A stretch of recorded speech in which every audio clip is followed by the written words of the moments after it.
The balancing act that I always try to figure out with the students, and I do not have this figured out, is how much to push and how much to challenge. Welcome to MeatsPad. In collaboration with the American Meat Science Association, it's a platform dedicated to share breakthrough knowledge that is accessible to the global meat industry. On each episode, you'll have the opportunity to listen and learn from meat specialists and professionals about the whole meat industry.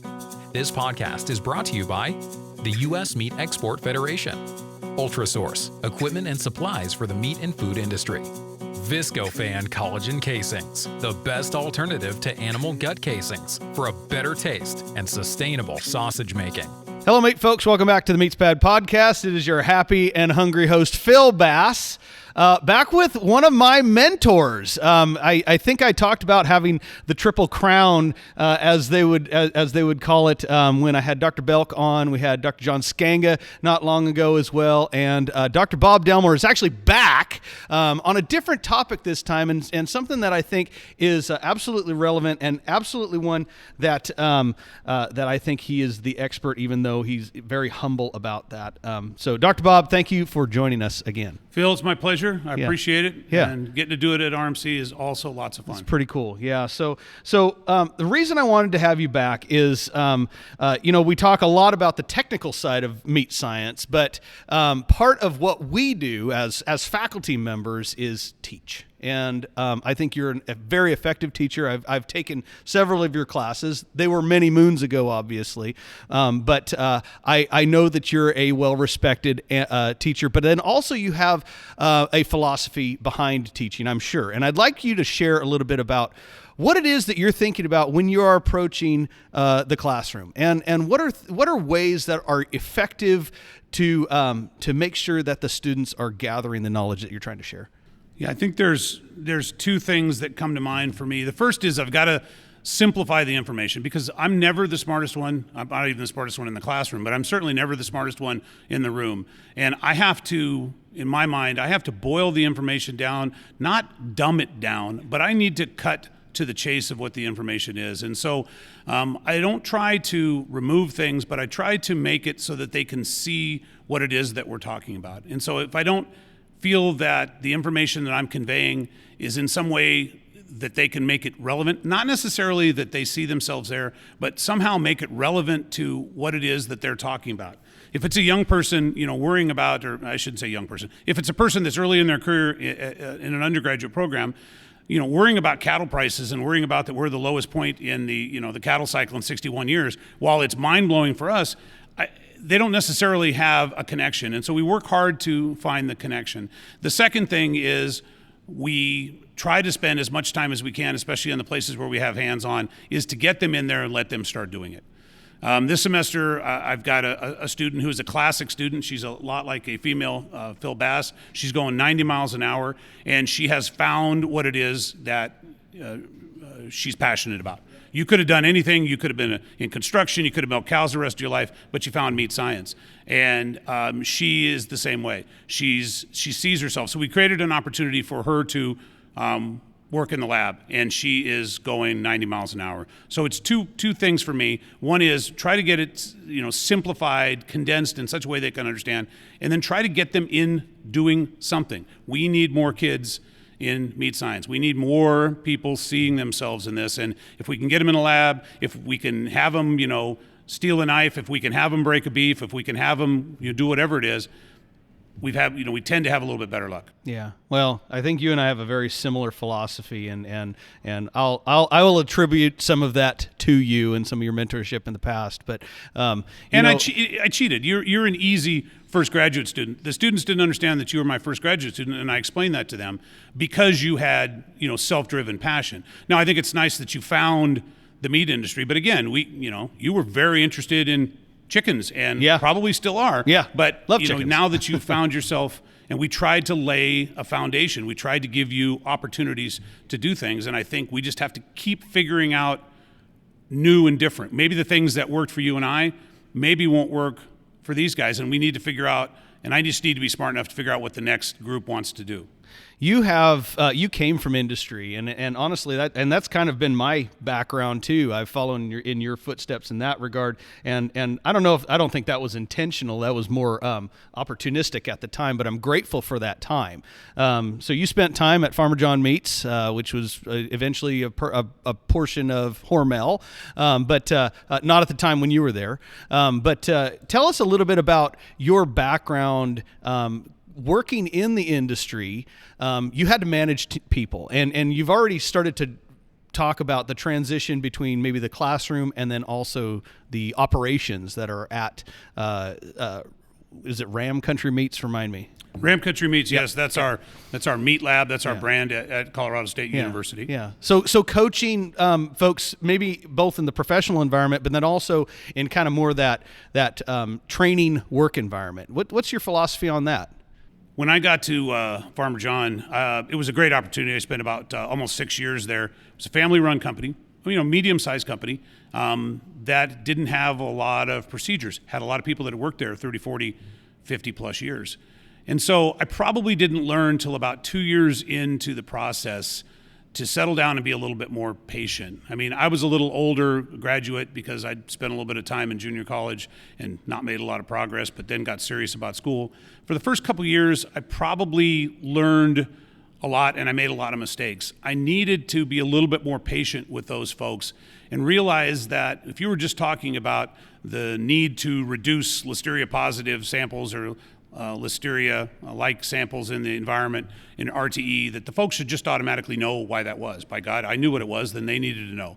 And if we were talking about salmonella or sanitary dressing procedures, but it took me a couple years to realize that I needed to, maybe it was trust the folks, help them understand why it was important, and strike the balance on how much to push them. So yeah, we did do a lot of formal and informal teaching. And we had a lot of good successes, but it came with a little bit. It came a little slow for me initially because I didn't have the patience. And so as I got the patience, and as they trusted me, they did better. And so you would have examples where people would be coming in and saying, "Hey, Bob, we did this and this happened. Oh man, and they'd bring things to you. And that's when you knew you started to have that connection. And so we worked hard to make sure that we were pushing folks, we were challenging folks, we were giving folks scientific answers. But at the same time, we were taking a breath, we were seeing it from their perspective. We were also trying to make sure that we were not being intimidating or creating an environment where they couldn't learn. I mean, I've used this example a lot, and I have, one of my best friends is a feedlot nutritionist, and this guy is off the charts smart. You know who I'm talking about. He's off the chart smart, but he's always been very approachable and patient with me. And I know there's times where I've brought up a topic and I've talked about the topic the wrong way, and he'll just back up a second and he'll lay the foundation, but he doesn't make me feel bad about it. And so in industry, it was critically important that if you wanted to convey that message, especially way back when, being a younger person, to a person that's been doing this for 30 years, we needed to convey it in a little bit more patient manner. And so I've tried to do better on that. Those that I wasn't patient with, like Phil Bass early in my career, can remind me where I wasn't. And that's something that we all develop our patience, and mine is still developing. The crew I have today, I mentor the crew that we have today, whether it's, I'm lucky that I have 3 staff members that are absolutely amazing, and the students, we do that a little bit differently. We still are very, very honest. We do a lot of tours. I was doing a tour the other day and I spotted something that wasn't right. Yeah. And so we take a learning opportunity. But we take the learning opportunity coupled by, hey, here's why this is a bad idea. Here's why there's maybe a better way to do this. Or, hey, can you think of a better way to do this? Why foreign objects are an issue. And we remind them of our frame of reference. I've had to write claims for foreign objects in product. My guys haven't worked in plants. They haven't had to write claims. And so I try to explain to them why this is a problem. And so I'm more patient. We had major professors. I had 2 major professors, one that was allowed major professor and one that was not allowed major professor. And we always try to strike that balance. But Lynn, she reminds me we have to be careful about starting with loud, because then everybody just thinks everything is negative and, Bob's starting with loud. So the last few years, people joke that Lynn and I have switched personalities completely, because now she starts with loud and I always start with quiet. But the mentoring is a little bit different at the school. More patience, more examples, certainly a lot less frustration, because maybe they're just in a different time, a different place, and it's going to take them a few more steps. Plus, I want to get more students opportunity. Yeah. And so if for whatever reason they don't feel comfortable, and in the old days I'd say, well, that's their fault. Well, I've got to figure out what it is reasonably to let them, to come in and make sure that they're comfortable, and whatever comfortable means. Yeah. Whether it's different hours, we have one, we have a mom that works for us, and she needs to take the kids and deal with them and manage them in the morning, so she comes in a little bit later. Yeah. We've got students that work in, they're on competitive teams. They've got things. We're very flexible about those kinds of things, and so it's just opening up my thought process a little bit. Still talk about science. Still talk about the right way to do things. We still run the ship ridiculously tight. Yep. And my guys joke with me about that all the time, because it's not that it's Bob's way. It's that there's a process, and we do that process right. When I asked you the other day about a plant that I was in a question, you typed me back the scientific answer, and I used that in my communicating with this plant that was doing some startup. And they've got some problems, but if I just yelled at them, this plant is dirty, they're not going to respond. I needed to line out some things for them, and one of them you gave me. Thank you. I appreciate it. Since 1883, Ultrasource has been a trusted supplier to the food industry. Ultrasource provides superior kill floor, processing, packaging, and labeling equipment and operational supplies. Excellent. Well, I'm glad I could help in that regard. And that's part of what it is with our American Meat Science Associations. We're a family that we can connect and text each other back and forth on a day at a moment's notice in most cases. And I'm grateful that you're able to use some of that. But I've been writing down a number of things that you've mentioned, and the objective of this discussion, it started out as what's your teaching philosophy, but this is very much becoming more of a philosophical mentoring philosophy, and I appreciate all of what you said, and I want to reiterate just a couple of things. And so you mentioned patience, which is something that all of us need to work on, but I do believe that that really helps with building that trust with your students, with your employees, for those who are in the business out there listening to us, but also be willing to challenge people. Because that's how you grow. That's how you get better. And it's not that it's a challenge of confrontation. It's a challenge of how can we fix maybe what a problem might be there, and what is the solution, and how can we work together to become better in the end, and then be accommodating. And this is something that I think, especially in the meat business, we haven't fully embraced. We're doing so more and more, but I think that's something that we need to better understand. If we want to maintain employees or students, for those in the academic world, we have to we have to connect at their level, and we have to understand why they're choosing to do what they're doing, or what are the needs that will keep them coming back. Everybody's a customer. It's not the person that's just paying off the invoice. It's your employees, it's your students, it's your family. All of these folks are customers in a sense, where if we can be accommodating, be willing to challenge them in order to grow them, and be patient, we're going to build trust, which builds relationships.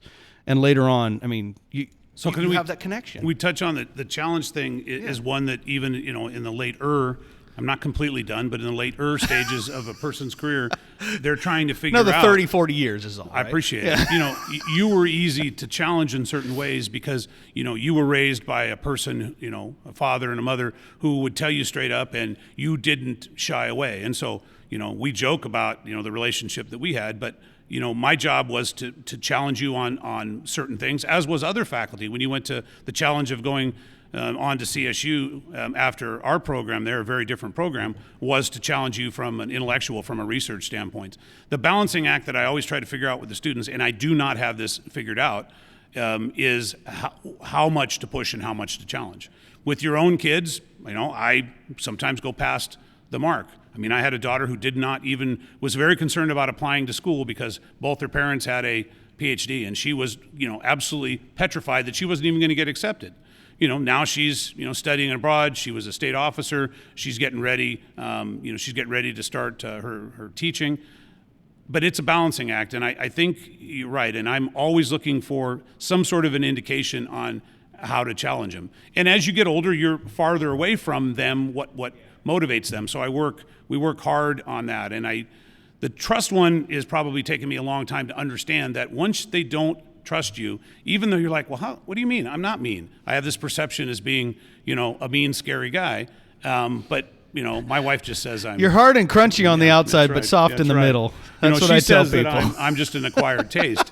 And so I try to explain that to the students because I still have relevance. The relevance thing is what worries me about academia. I've got to make sure that I'm relevant in what I'm saying to industry, but also with my students. And if I feel like I'm not relevant, then that's probably what I need to, go do something different. Yeah. Go to Phil Bass's house and sweep the shop or something. I don't know. Always so welcome. I appreciate the way that you've, kind of paraphrased those.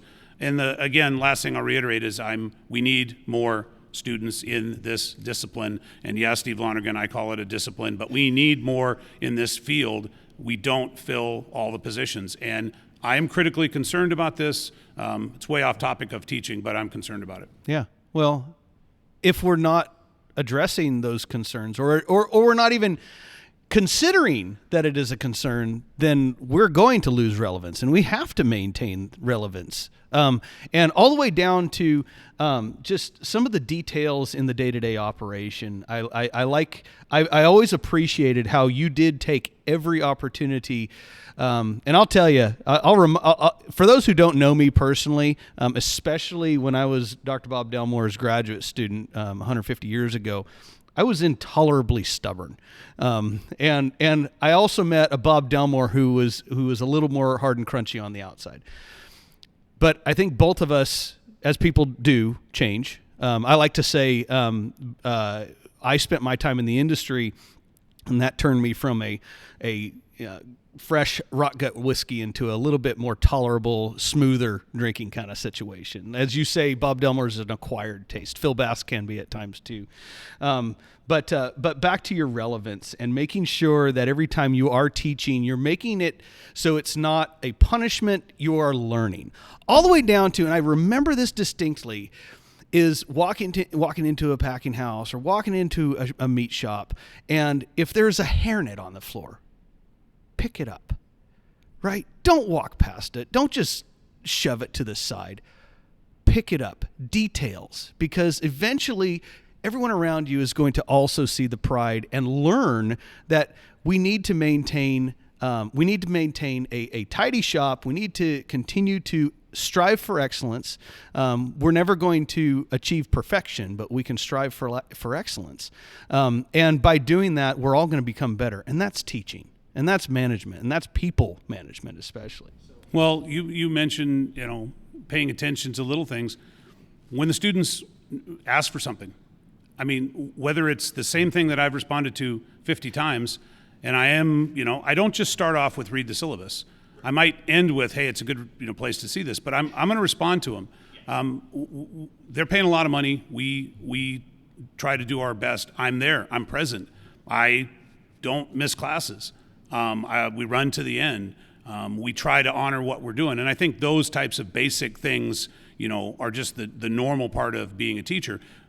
But it gets complicated as the system gets more complicated.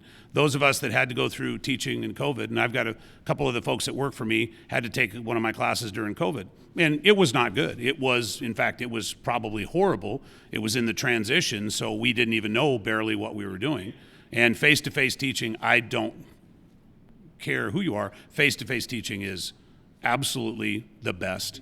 There are other things that substitute, and I get it for people that are remote. I'm not running it down anybody. Don't send me email. I appreciate it. But at the end of the day, that face-to-face, that connection is critically important. It is the last thing I'll say before you move on to your next point is We do need to work on nationwide in middle schools and high schools and in colleges, I can attest to. We have an attendance problem. This chronic absenteeism is a problem. And we need to figure out how to encourage, motivate. I'm going to change the way that I take roll in the fall. I've got a colleague who's got a little bit better system that she thinks is an incentivizing way for them to get here. Instead of the old, I don't want to give them points to be here, I'm going to modify that. Why? Because we've got some folks that just feel like they can stay home and they need to be in there, and I don't want to lose them. I'm not, at the end of the day, if they don't come, right, I didn't drive to your house, but you didn't miss class. But I don't pull you out of your house to come to class. But I'm going to try to create a way that they're incentivized to come. And then, of course, while you're there, I took some classes. People taught me things at Cal Poly. Took some classes from an amazing educator. His name was Don Moss. And he taught you certain things about gaining trust, not scaring students. Smile goes a long way. That's true. That's true. I mean, I'm not going to play folk music in my class. It's just not me. But we are going to make sure that they feel that they can come in. And if they're late, that's fine. They're still welcome. And if you see they're struggling, if we can figure it out, we're going to try to come up with a solution. Yeah. Yep. We're here for them. We're here absolutely for both students and employees. For everybody that's out there. I mean, attitude's at the top of the list. Whether you're in the plant, I mean, the plant I was in the other day, I didn't give the guys a hard time. I tried to say, hey, here's some opportunities, because walking in and screaming, how good is that?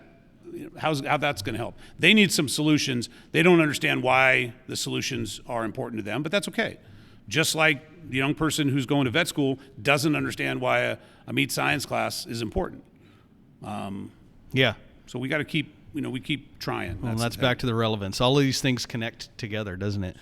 I got 2 more points. I know we're running a little longer on this one, but I think I don't care. This is my show, so. I want you to. We have talked about beef sticks for backpacks. I want you to give a quick update on that, and maybe just a brief synopsis of what that is. What's the mission? Oh, I appreciate that, Phil. About 4 years ago, a charity came to us and said, "Hey, we'd like to make some beef sticks to get out to kids that are food insecure in the state of Colorado, because we got 1 in 6 kids that are food insecure, and that's unacceptable." And so in my infinite wisdom, I said no. And the long and the short of it is, a week later, we were working on the project because I was absolutely wrong. We've grown the project from making about 500 sticks a week to right now, we as a euphemism for the crew and the students that run that, we make about 20,000 sticks a week. They get distributed through backpack programs in all 64 counties at the university, and it is the only program that I know that works with a charity, a university, and the business community, the industry. The industry supports this. They support all the purchases of raw material, of the film, of the corrugated, et cetera. And my students, our students, manufacture the product, earn and learn at the same time. So it's a great program. It's growing. It's sad that it's growing. It's sad that we have to have these programs, but these kids need protein. We know if they don't have protein, it's a deficiency. So we're moving strong on it. We're always looking for different ways to improve it. We learn things all the time. One of our guys is an ace at troubleshooting on roll stock machines and printed film that most universities don't have. So it's going well, and we'll just keep moving forward. People are learning, they're earning, and they're serving, and that is what a cool mission. The serving thing, we remind them every day. This is giving back to the community, and the sad part is I did a tour the other day, and some of the folks were familiar. These were high school kids. They were familiar with the product. And so we certainly didn't say anything about that because they're familiar with the product because they needed those meals. But it's at least there, and it's protein and it's beef and it's important. And that meat, we take it from one form, we put it into a form that goes in their backpack. I like that. I appreciate Jordan Levy, who was from Five Rivers, and his wife, Shannon, bringing that opportunity to us, and we were smart enough. And I have to give a shout out to Claire and Sophia and Kyle, who manage all those students. We got 35 kids that are working for us in the meat lab, and they do a great job of doing this every day. Amazing. That's an amazing employee list. Awesome. Well, and you know what? Think of this as compound interest. Hopefully, that those less fortunate kids that you did give a tour to, who may have been recipients of this product. Hopefully, not only did you fill their belly that day, but you also, in the long run, set them up for success because they're getting protein in their diet at a point when they absolutely need it. When you're growing body, when we have a truly growing young body, they need protein. If you don't, you're not going to reach potential. And hopefully, those folks are also going to be inspired to go out and help others at the same time. And so there's going to be compound interest in that for sure. Absolutely. Yeah. Last thing I want to ask is, and maybe we did this last time we interviewed, but it was a long time ago. How did you get to where you are? How did you become a meat scientist? Yeah, I don't know if I talked about it, and I'll give the short story. But I met my wife, Lynn Delmore. Most of you know. That would be listening to this. And we went to junior college, and we started working for a small meat plant. And once I started working in that small meat plant, a lot of the things that we talked about in FFA, I wasn't in 4-H, but in FFA, started to make sense. And so that connection, a guy named Mike Santoro, in fact, I took my first meat class from him, but that connection was what it took for me. And it was amazing, again, because I didn't grow up in agriculture. I did not grow up on a farm or ranch. I grew up in a suburb. My parents were in the retail grocery business, so I had no connection. But from that point forward, agriculture and the meat industry embraced me. And that's what I remind people all the time. This industry is very inclusive, is very welcoming of everybody for a variety of reasons. And I had a great time in all the different steps. So yeah, that first touch point there in a small meat plant, that by today's standards you couldn't run, but that small meat plant was the hook for me. Yeah. That was the hook. And then it snowballed from there. And then it snowballed, absolutely. Well, I thank you. I thank Lynn Delmore for carrying, making sure that you stuck it out too. But I thank you for your mentorship, for what you're doing today with beef sticks for backpacks, for the folks out there who need protein in their diet but maybe can't afford it. Thanks for sharing your teaching philosophy and also your management philosophy. I appreciate the opportunity, Phil. Yes, it's always fun to visit with you. Yeah, thanks.